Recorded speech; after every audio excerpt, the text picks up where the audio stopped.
Le Seigneur soit avec vous. Évangile de Jésus-Christ selon saint Matthieu.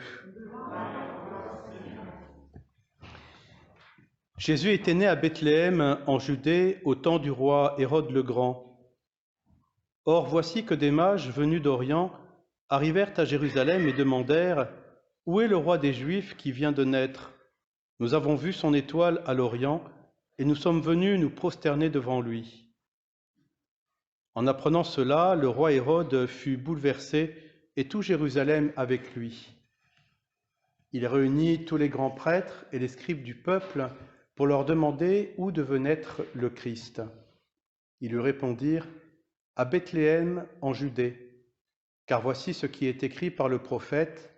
Et toi, Bethléem, terre de Juda, tu n'es certes pas le dernier parmi les chefs-lieux de Juda, car de toi sortira un chef qui sera le berger de mon peuple Israël. » Alors Hérode convoqua les mages en secret pour leur faire préciser à quelle date l'étoile était apparue. Puis il les envoya à Bethléem en leur disant « Allez vous renseigner avec précision sur l'enfant, et quand vous l'aurez trouvé, venez me l'annoncer, pour que j'aille moi aussi me prosterner devant lui. » Après avoir entendu le roi, ils partirent. Et voici que l'étoile qu'ils avaient vue à l'Orient les précédait, jusqu'à ce qu'elle vienne s'arrêter au-dessus de l'endroit où se trouvait l'enfant. Quand ils virent l'étoile, ils se réjouirent d'une grande joie. Ils entrèrent dans la maison, ils virent l'enfant avec Marie, sa mère, et tombant à ses pieds, ils se prosternèrent devant lui.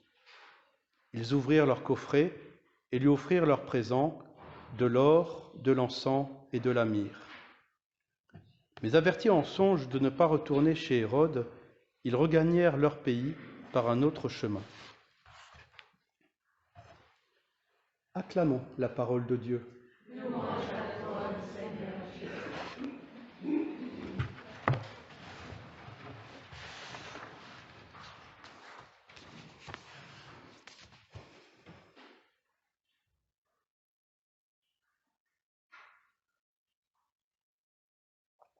Voilà, comme nous venons de l'entendre, c'est donc en suivant une étoile que les mages ont pu se prosterner devant le Seigneur. Pourtant, sans faire tirer des grandes considérations, ce ne devait pas être la seule étoile dans le ciel de leur pays. Il y en avait certainement bien d'autres. Mais en cette étoile, ils ont vu un signe. Et cela nous invite aujourd'hui à prendre un instant pour considérer les signes que Dieu donne, parce que Dieu donne toujours des signes. Mais quand on parle de Dieu et des signes qu'il va donner, donc, la tentation est toujours grande d'attendre des signes magnifiques, des signes extraordinaires, des signes qui vont radicalement changer notre vie, des signes tellement évidents qu'il n'y aurait plus aucune question à se poser.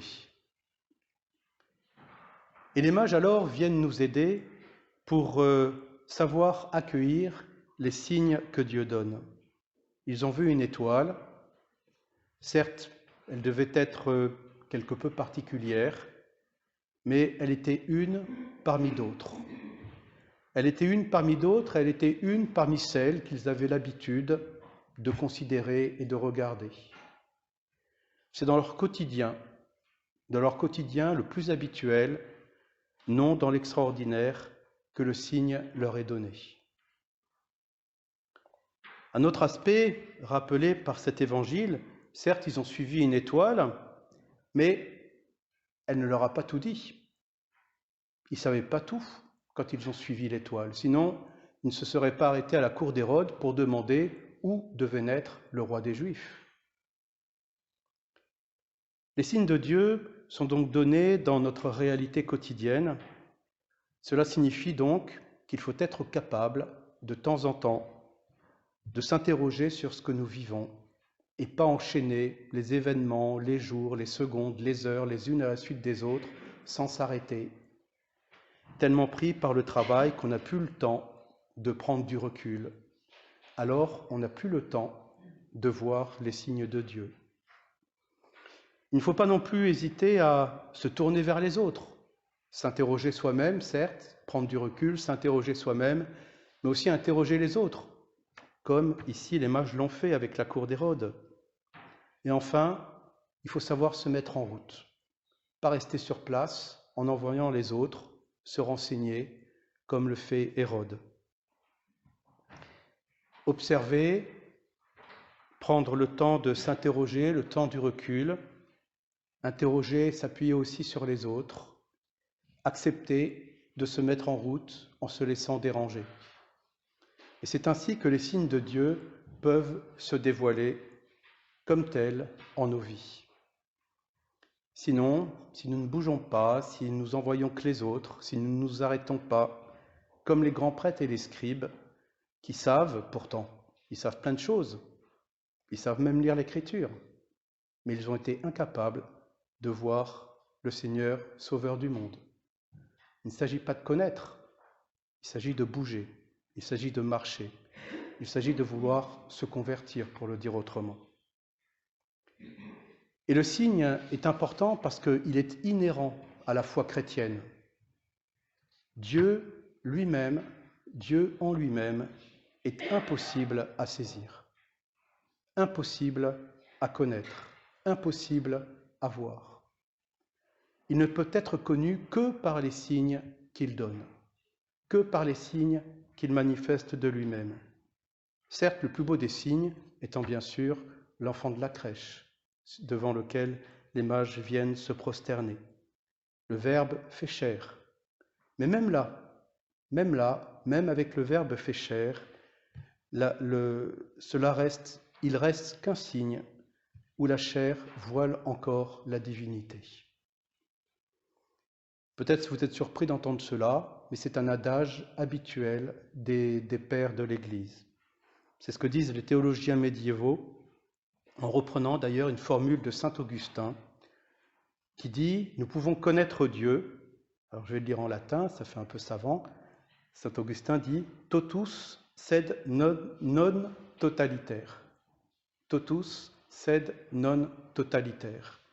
Nous pouvons connaître Dieu tout entier, totus, mais pas totalement, non totalitaire. Parce que Dieu est Dieu, et en ce monde, il nous échappera toujours. Nous ne pourrons jamais mettre la main parfaitement sur Dieu en ce monde. Et c'est ce que disait aussi la prière d'ouverture. Nous voyons aujourd'hui dans la foi, mais la prière demandait « Conduis-nous vers les réalités du ciel », où là nous verrons vraiment dans le face-à-face. Les mages donc ont su observer ces signes. Ils ont pris le temps de s'interroger, ils ont pris le temps de se mettre en route, ils se sont laissés déranger.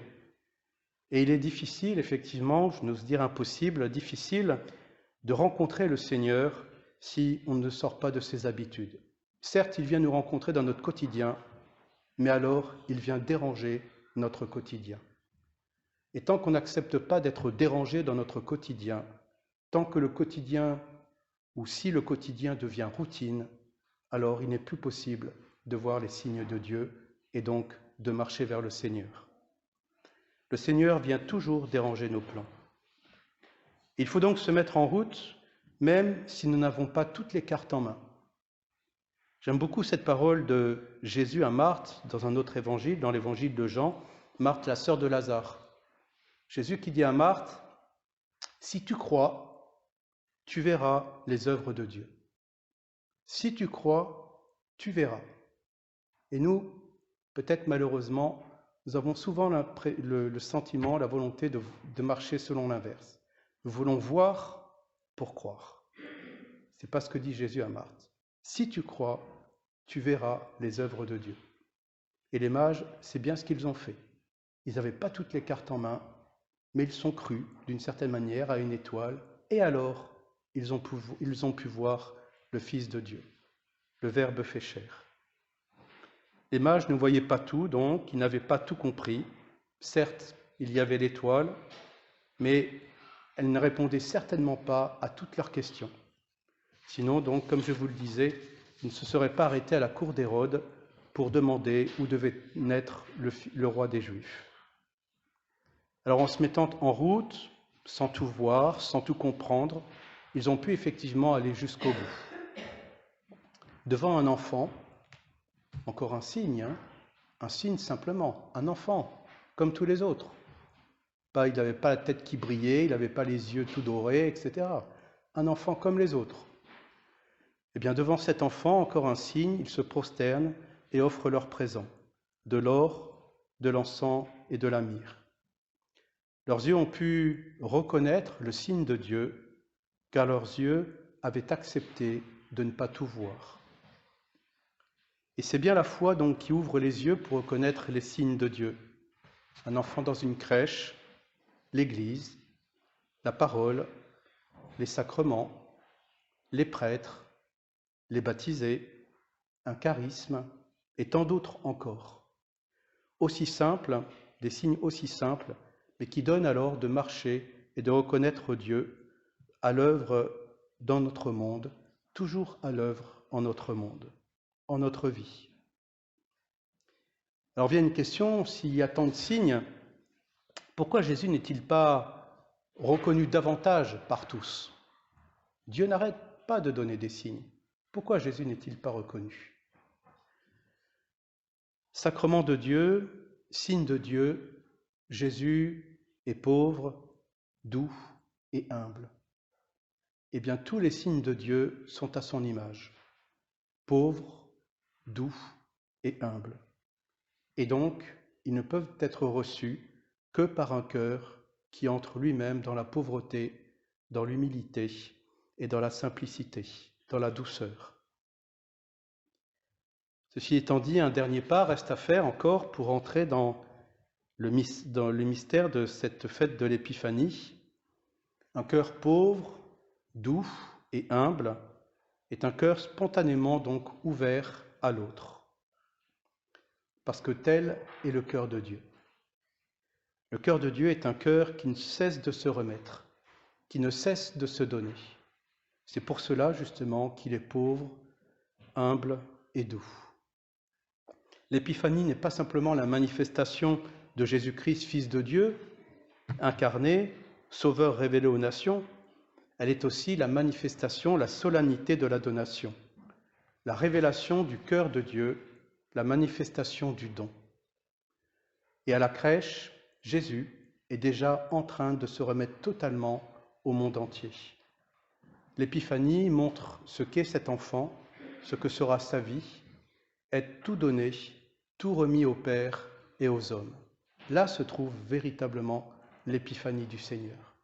Il ne cherche pas à être adoré, il cherche à se donner et il cherche à entraîner chez les autres qu'il puisse, comme lui-même, être capable de se donner. Et redira exactement la même chose des années plus tard. Aimez-vous les uns les autres comme je vous ai aimé. Donnez-vous les uns aux autres comme je me suis donné et remis à chacun d'entre vous. Et ainsi, pour entrer dans ce mystère, il s'agit d'entrer nous aussi dans le don de nous-mêmes. Il ne s'agit pas simplement d'offrir de l'or, de l'encens ou de la myrrhe, mais à travers ce que nous pouvons offrir, il s'agit de nous offrir nous-mêmes, d'offrir notre propre personne, comme Jésus le fait à ce moment-là, hommage à la crèche. On peut donner plein de choses à Dieu. Si on ne fait que donner des choses, la rencontre du Seigneur ne pourra jamais se faire. Le Seigneur n'attend pas de nous que nous lui donnions des choses, des compétences, des services, Il attend que nous nous donnions à nous, que nous lui remettions notre cœur. Alors que le Seigneur, notre cœur, en notre humilité, en notre pauvreté et en notre douceur. Alors que cette fête, que le Seigneur nous donne ainsi de pouvoir rejoindre son cœur et y faire notre demeure.